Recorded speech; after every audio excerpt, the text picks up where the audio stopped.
पे ताज बन्हा और नरेश कहलाए।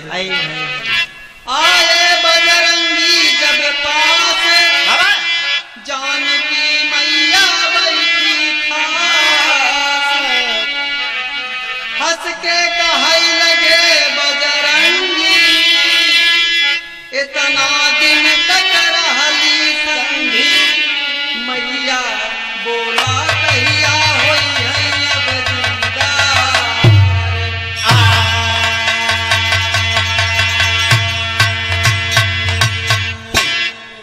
भगवान श्री रामचंद्र जी जस्कंधर पर विजय प्राप्त करने के बाद अपनी तमाम सेनाओं के साथ अयोध्यापुरी को आते हैं। हनुमान जी माँ जानकी के पास पहुंचे, कहे मैया इतना दिन तक मैं आपके साथ रहा, अब हम अपने वतन को जाना चाहते हैं। हमने आपकी बहुत सेवा किया। मैया सीता कहें जाए चाह कहा जा, लेकिन एक ही हमार सौगात ले जा। बाबूजी आज माँ जानकी हनुमान जी को एक बढ़िया खजरी थमाई दी। हनुमान जी तोहफा पाने के बाद थोड़ा सा दुखी हुए कि मैया ने हमें अच्छी सौगात दिया है, अब बताइए मैं भगवान राम की तपस्या करूंगा, खजरी बजाऊंगा बैठ के। बाबूजी सीता मैया कहीं हनुमान क्या बात है, कहे न राजा, कहे माई चिंता की बात यह है कि जो हमका खजरी दे बाबा बतावा हम तपस्या करब एका बजाऊंगे। कहीं हनुमान जी खजरी ऐसी वैसी नहीं है, जब अपने आप बज जाए कोई बजाने वाला ना हो तो जान जाना कि सीता मैया ने आपको याद किया है, आप चले आएंगे। बाबूजी आज सीता जी यही कहती हैं, कुछ कभी तेरी गफा दी।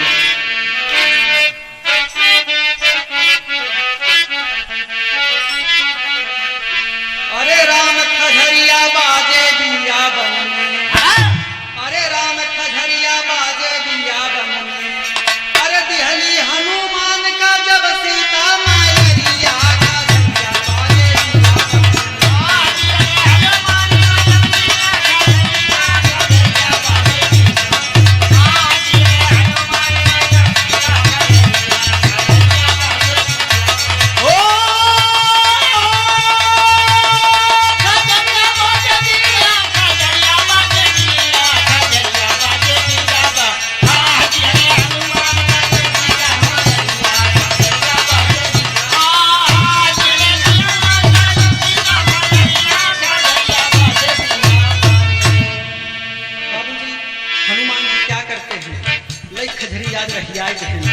कहें जब बाबू कभी माई से मुलाकात कोई कभी कभी पद के भाव में क्या कहना है, लइके खजरी हनुमान लिहले अपनी राह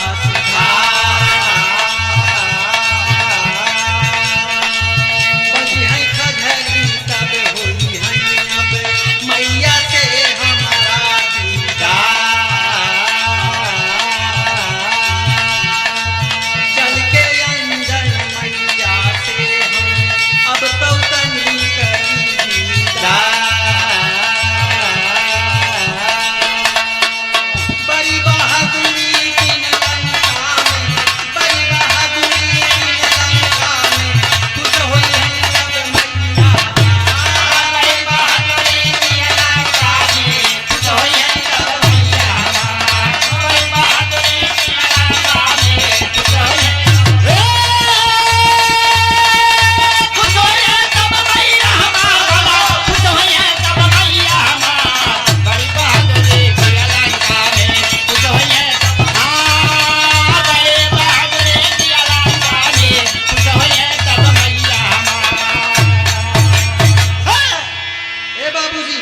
हनुमान जी तमाम खुशी लेते जाता है मेरी माई के सामने कहता है हमार मैया बहुत खुशी हुई जब बतौबई अच्छे कुमार कमाई जाए लंका फूक जाए कई दाया बाबू जी सब विचार करता है। अंजनी मैया गुफा के पास बैठी है, अंधी है बाबूजी कुछ दिखाई उसको नहीं। बाबूजी गुफा के पास पहुंचते हैं तो बाबूजी क्या कहना है, अंजनी बैठी गुफा के पास, अंजनी बैठी गुफा के पास, हनुमत पहुंच गए जब खास, कहीं मैया तोर हम छुई ले ही पायरिया खजरिया बाजे दिया मैया हम छुई ले ही पायरिया खजरिया बाजे दिया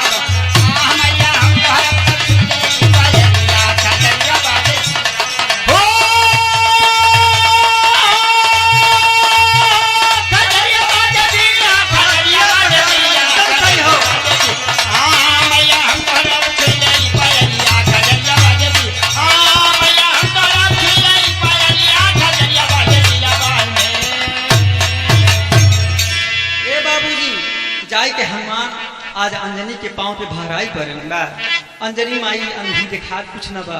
अंजनी माई कहें कौन हो तुम, मेरा पैर छूने वाले कौन हो?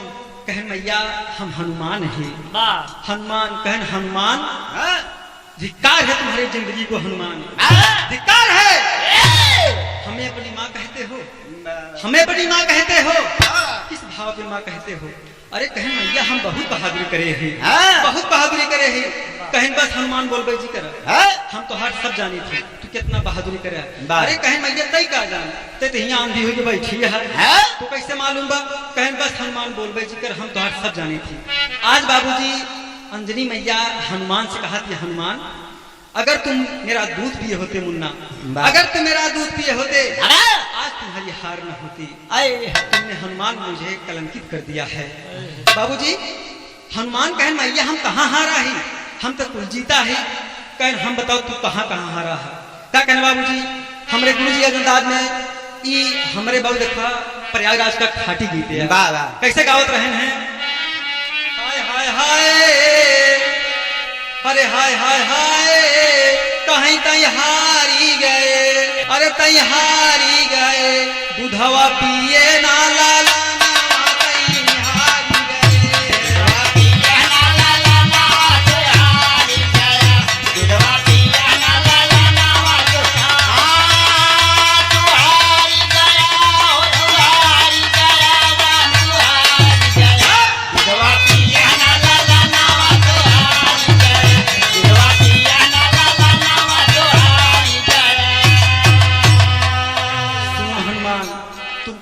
नहीं हो, तुम कुल हारे हो।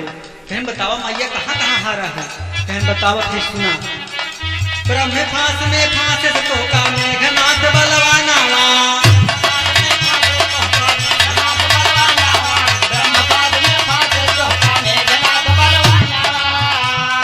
पढ़े का बहादुर बना, पढ़े का बहादुर तोरा पहले ना बधाना।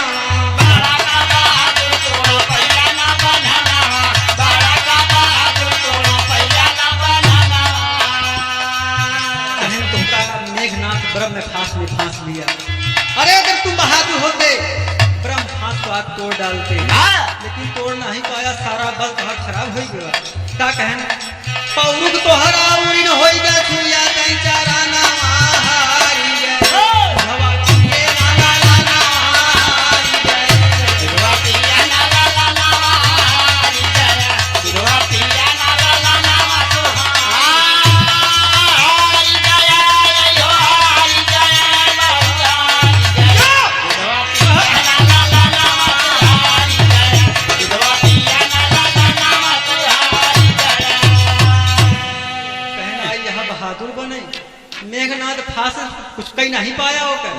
अगर तुम बहादुर होते हनुमान तो ब्रह्म फांस का तोड़ डलते, लेकिन तोड़ नहीं पाया, हमार हुआ अपमान हुआ। कहें मैया कैसे तोड़ते?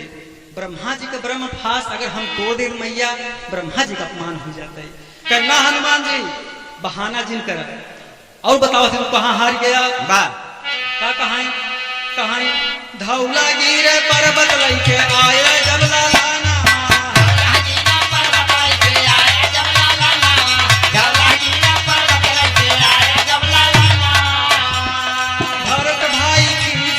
भरत भाई खींच के दिल मारे तो के बाना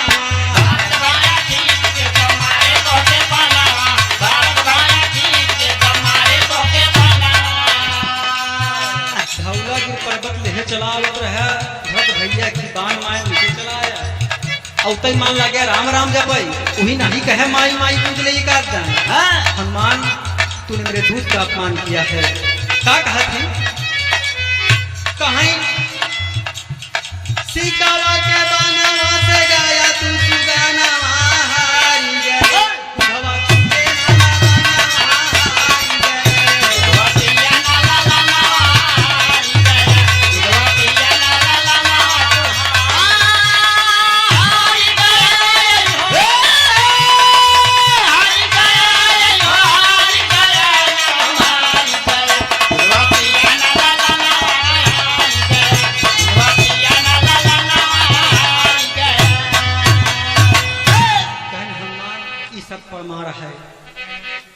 बाबा हम यहाँ बैठी है बा कि कैसे जान राम का भक्ति करा, उन्हीं की सेवा करा।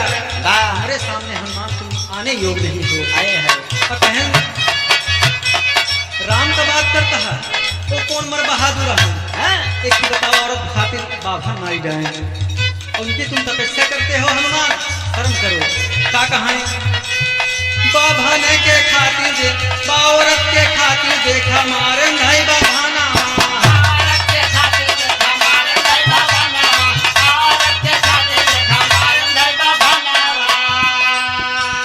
तब ता हनुमत के लटक गईले माना।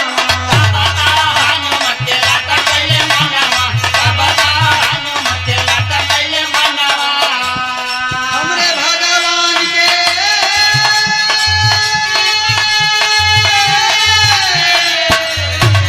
हाँ हमरे भगवान के तू कैलुआ बनवाहारी जय धवा पिए ला ला ला नवाहारी जय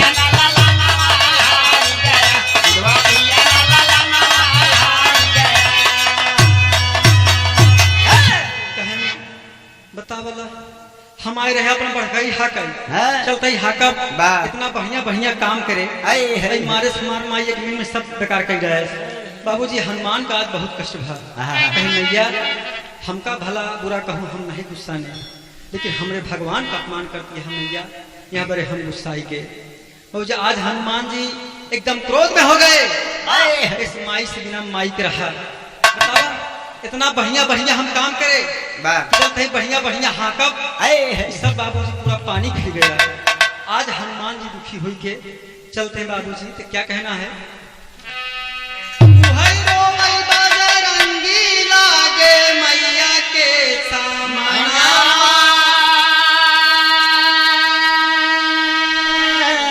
हमारा के कैलू अपमान हे मावा हमरा के कैलू अपमान हमारा के कहू जोन सब हम बर्दाश्त कैले कायर नहीं है भगवान। बहन भैया हमका जो कहू ठीक रहा है, लेकिन हमारे भगवान कहू मेरे प्रभु कायर नहीं है। बाबूजी आज हनुमान कहें अब माई तेरे पास हम कभी मुंह नहीं दिखाएंगे, आज हमारा तूने अपमान कर दिया। बा अब बाबूजी जब हनुमान चलते हैं वन की तरफ तमाशा यहाँ तर्ज रखी हुई बा का तर्ज बा कहीं तोहरा के माई बाबू अरे तोहरा के माई बाबू अरे कैसे के कठोर हो बाबा जवनी नगरिया में भावई नाया जोर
हुए हनुमान जी चला जाता है।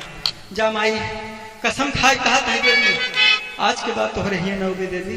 बाबूजी आज हनुमान जाय के केतली बन में बैठ गए बा खजरी एक ही बढ़िया टीला देख के वही पे रख दे हैं।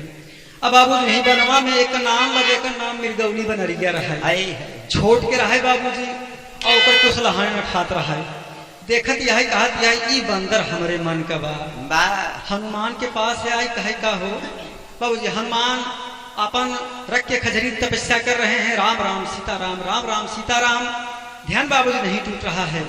अब बाबूजी मेरी गौलिया के मन में आए कि यही बंदर हमारे मन का भावत बा का कहा था बाबूजी कहा अरे मिर्गौली चकमक मारई अखिया अरे मिर्गौली चकमक मारई अखिया अरे हनुमत करई तपस्या मिर्गौली निहारई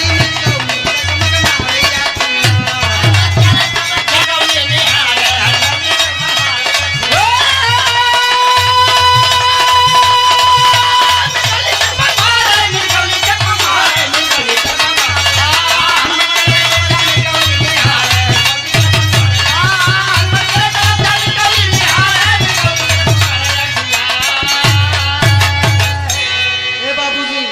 हनुमान के पास आवती कहते है दुल्हा हमसे बियाह कैले बाबूजी पास आती है हनुमान तपस्या करता है राम राम सीताराम राम राम सीताराम आँखी खोलते नहीं है बनरिया कहे कैसे मनाई हो इनका बा मनते नहीं है तो बाबूजी कहते ऐसा न मनी तो बाबूजी मिर्गौलिया तमाम सहेली बटोल ले कहे आवा बैठा कहें काहे बरे कहें आज हमार बियाह होत बा कहें कैसी होत बा कहें है मोटका से बाबूजी हनुमान तपस्या करते हैं आँखी नहीं खोलता है कहें लेकिन तो कदे देखते कहें ऐसे मुस्कियाए के रही गए हैं अब फिर अखिया मोल ले बाबूजी कहिया एकदम मगन है का कहती है कहे हाय अरे ई ना गा देबा अरे ई ना गा देबा ई है मोटका बाना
हनुमान जी बाबूजी आखिर नहीं खोलता है राम राम सीता राम राम राम ये खाने हैं कहे कैसे मनवा हो कुछ हमसे कुछ बोलते ही नहीं है बाबूजी का देखा था अब देखा बाहरी में जाता है ये जाता है वही मिलौली का करती है देखा बनरिया आई मेरे गौली जहाँ पे बजरंगी आई मेरे गौली जहाँ पे बजरंगी आई मेरे गौली जहाँ पे बजरंगी खजरी बजावे जैसे बाजई सरंगी खजरी बजावे जैसे बाजई सरंगी खजरी बजावे जैसे बाजई सरंगी आज आखिर का जरवाना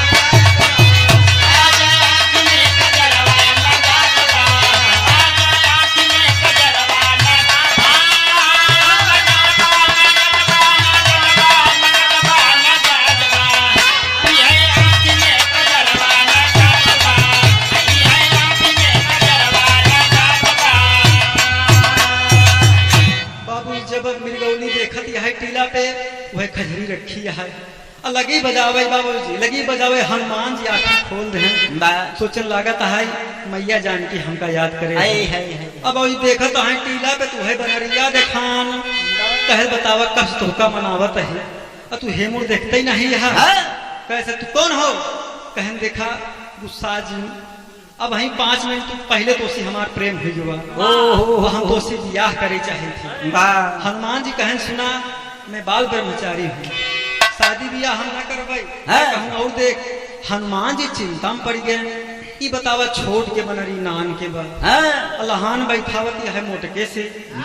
बाबूजी कहे भाग यहाँ से, कहा देश न मनवा। बाबूजी का करती है? कहा है एक काम करी, दूल्हा तो हमारे से मन ही नहीं, चल तहिले पुछिया जोड़ के हम खुदे ब्याह कर लेते हैं। बाबूजी मेरी गौरिया का करेगा में तर्ज हुई बा। एक ही मन से तो दूल्हा बहुत मेहर गुलम्मा निकल के का कहा बाबू? कहे लावा झार दे गोरवा तो हार रनिया, अरे लावा झार दे गोरवा तो हार रनिया, दीहू पथराय सैया पे मार रनिया, दीहू पथराय सैया पे मार रनिया, दीहू पथराय सैया पे मार रनिया, लावा झार दे गोरवा तो हार रनिया, लावा झार दे गोरवा तो हार रनिया, दीहू पथराय सैया पे मार रनिया, दीहू पथराय सैया पे मार रनिया। लेकिन बाबूजी इन्हीं भाव में बजरंगी का हनुमान का आज मृगौली बड़ा प्यार से कैसे मनावती है, का कहती है? सखी इकट्ठा कर ले कहें तो हम मंगल 4 गाँव, तो हम मंगल 4 गाँव चल भाई हम कुछ जोड़ के पूरे घूमने चाहिए। कब तक ये जागत है ये समझते यहाँ हमारे कर दिया होता है। बाबूजी वही क्या करता है, वही कहना है हंस के नाच मेरे गौली अपार जनिया, हंस के नाच मेरे गौली अपार जनिया, होई जा बनरी का बनरे से प्यार रनिया, होई जा बनरी का बनरे से प्यार रनिया, होई जा बनरी के बनरे से प्यार रनिया। कहे हमार तो सिलहान बैठ गए। हनुमान जी बाबूजी पूछ बढ़ावा चला जाता है, निर्गौली आराम से पूछ आसन जोड़ ले।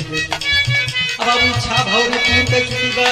हनुमान कहें तोरी बनरी की तोड़ सतुई भौरी कहते हम तोड़ के वही बाबूजी हनुमान पूछ आसन उठाई नहीं, छोट के बनरिया आज टंग गई बाबूजी आसमान में बा। तो वही का कहना है,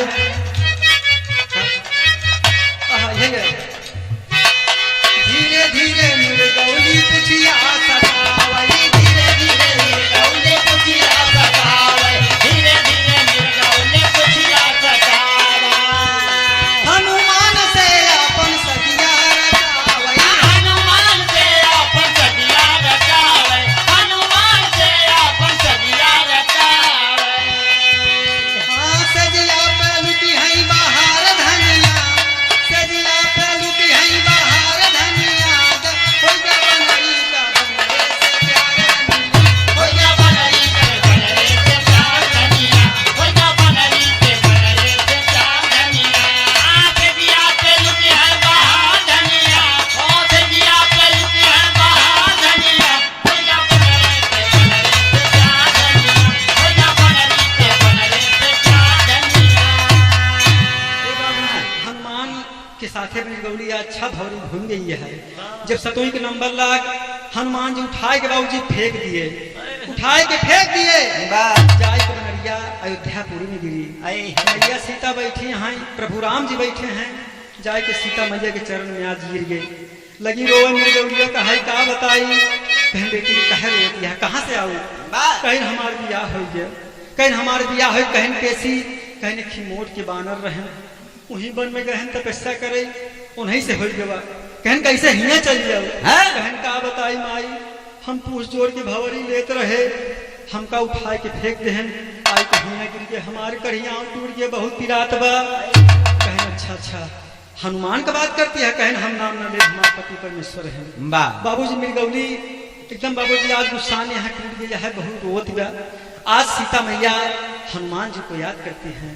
बाबूजी हनुमान को जब याद करती हैं तो बाबूजी खजरी अपने आप लगी बजने वहाँ। हनुमान सोचता है कि होई न होई बनरिया फिर आएगी। बाबूजी वही का कहत है लागत हमार पीछा ना छोड़ी कहन तेरी बनरी की अब की तोका ऐसे फेंकबे कि तू यहाँ लौटू न को वही का कहना है कि मारो ठुमका बदल गई चालन कवा देखो देखो रे हमारा कमाल देखो देखो रे हमारा कमाल देखो देखो रे हमारा कमाल मारे ठुमका बदल गई चालन कवा देखो देखो रे हमारा कमाल देखो देखो रे हमारा हनुमान जी कहन तेरी बनरी की जय रहन एक बार समझाए तो का दुई बार समझाए तेरे हमार खजरी बजावत यह का कहत है कि मारे खजरी के रही रही के ताल बनरी मारे खजरी के रही रही के ताल बनरी ससुरी हो गई जिया के बवाल बनरी ससुरी हो गई जिया के बवाल बनाई ससुरी हो गई जिया के बवाल मारे कधरी पे रही रही के ताल बनाई मारे कधरी पे रही रही के ताल बनाई ससुरी हो गई जिया के बवाल बनाई ससुरी हो गई जिया के बवाल बनाई वही बाबूजी हनुमान गुस्से में आ गए आंखें खोल रहे हैं देखा कहाँ है तो खजरी के पास कोई नहीं है तो हनुमान जी को मैया सीता का याद आई गई कि मैया सीता कह रही हनुमान कोई बजाने वाला ना हो अपने आप बच जाए तो जान ले हम तुमका याद करे है वही बाबूजी हनुमान जी जय श्री राम का नारा लगाए आकाश में उड़ते हुए आयत हैं अयोध्यापुरी में देखा कहाँ राम सीता मिर्गौली पहुंचीगा मिर्गौली पहुंचीगा हनुमान लगन सोचे ये अबे जिंदा है हम सोचे का ऐसे फेंके तो मर गई होई लेकिन जिंदा है कहे अम्मा पूछा इनसे कहे पूछा इनसे हमार का कसूर है अरे इनका हम देखे हमारे मटक्का भवा हम इनसे बियाह करते रहे हमका उठाई फेंक के हमार सब टाड़ी जो चुप तेरी बनरी की जरा है तो हिया तक पहुंच गए कहन सीता मैया एक समझाई ले एक अब्बे समझाई ले जान ले कहा नहीं मारी डाऊ बाबूजी सीता मैया के हनुमान शांत गुस्सा जी करा कहन मिर्गौली तो हर का इच्छा है कहन माई हमार कुछ नहीं इच्छा है बस एक इच्छा है कि हमारे इनसे बियाह हो जाए हमका मिले नहीं मिले बात का बात माई हम कुछ न कर ले कि हमारे इनसे बियाह हो जाए बाबूजी आज प्रभु राम जी बोले कि हनुमान जब तुसी बियाह करे चाहत रहे बियाह कैले होता कहन प्रभु राम आपको बोला था है अरे सीता मैया आप समझावे इनका मैं बाल ब्रह्मचारी हूँ बाल ब्रह्मचारी कहीं फंसावत है नहीं प्रभु हम बियाह शादी न कर जैसे है हम वैसे ठीक है कहन तो कैसे भाई एक इच्छा पूरा हो कहन देखा हनुमान राम प्रभु जी समझाते हैं माँ सीता समझा रही हैं कि देखो बेटा मिर्गौली का अंतिम समय चलता है अगर एक इच्छा बियाहे के बाद बियाह कैल ना एक आत्मा भटकी कहन माई जान दिया कहन हनुमान बात हमारा आज मान ला बाबूजी वही हनुमान का गुस्सा लग गई प्रभु राम जब कहन बियाह कैल का कहा कि मेहरी के आगे अरे मेहरी के आगे कभौ बर गई अब जी के है करतार मेहरी के आगे कभौ बर गई अब जी के है करतार मेहरी के आगे कभौ बर गई अब जी के है करतार मेहरी के आगे मेहरी के आगे मेहरी के आगे हो मेहरी के आगे कभौ बर गई अब जी के है करतार मेहरी के आगे कभौ बर गई अब जी के है करतार मेहरी के आगे लागत है प्रभु जी आप भूल गया का बाबू कहना है बन में सुपंखा कहत रही हम करबे आपसे शादी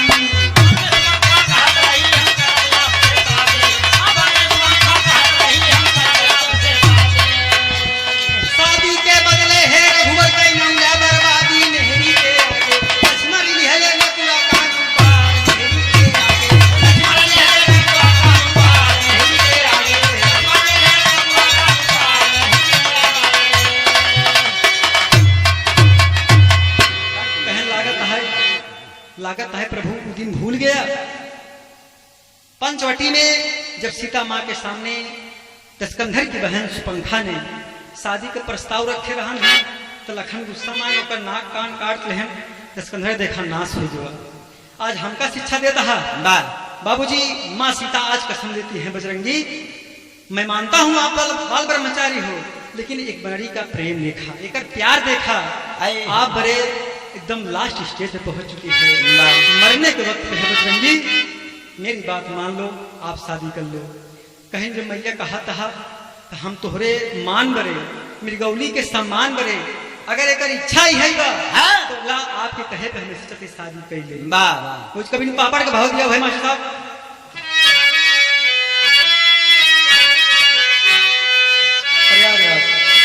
अरे रो वही मृगौली आज प्रभु समनवाय किया बरसतबा। अरे रो वही मृगौली आज प्रभु समनवाय किया बरसतबा। हनुमान से कैला मोर दिया हवाय किया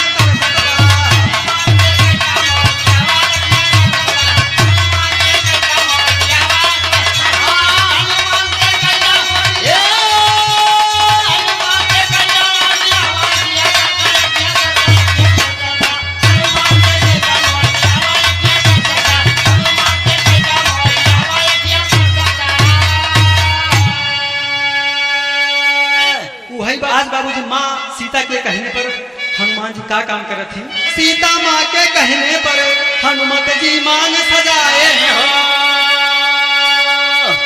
अंतकाल में मृगौली का सुहागन आज बनाए। वही बाबूजी अंतिम समय में माँ सीता की बात मानकर हनुमान जी आज मृगौली का इच्छा पूर्ण कर गए। मृगौली का है स्वामी, हमारा आपका मिलन नहीं भवत काभा कोनो बात नहीं, लेकिन आपका सिंदूर बड़े हमरत रहे, हमका मिल गया आज हमार जीवन धन्य हो गया। हमका पति मिल गए, मिलन हो न मिलन हो, हम जिंदा रही मर जाए होगा कौन फर्क नहीं हुआ, लेकिन हमारी इच्छा आज पूरा हो गया। क्या कहना है? अरे मृगौली का पूरा भाई ऐसा बनवाया किया बरसतबा। अरे मृगौली के पूरा भाई ऐसा बनवाया किया बरसतबा। हनुमान जी रोवई लगे समनवाया किया बरसतबा।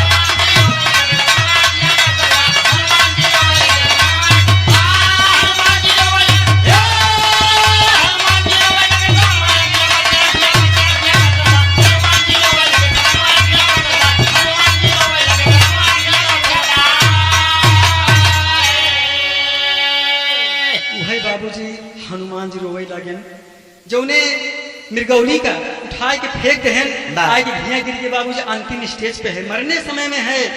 आज हनुमान जी कबूल कर लेहन। हनुमान जी रोने लगे, हम तोहरे प्यार का नहीं समझ पाए रहे, लेकिन जा तोहका वचन देते ही हिया हमार तहा मिलान नहीं भव कोनो बात नहीं, लेकिन तुम्हारा नाम इतिहास के पन्नों में लिखा जाएगा। सबसे बढ़िया हमार तोहर जोड़ी रही। तो बाबूजी भाई अंतिम में क्या कहना हुआ? आज हनुमान जी बाल ब्रह्मचारी रह गए, मृगौली बाबूजी यहाँ से चली गई, आज ईश्वर को प्यारी हो जाती है। हनुमान जी एक बड़ी का दिल नहीं दुखाए। तो बाबूजी बिरहा शिक्षा मिला था, प्रेम करना कोई गलत बात नहीं है, अगर प्रेम को अपना लिया जाए तो क्या कहना है बाबूजी? अंतिम में क्या कहना हुआ कि स्वामी गीतानंद संत भय कविवर राम आधार।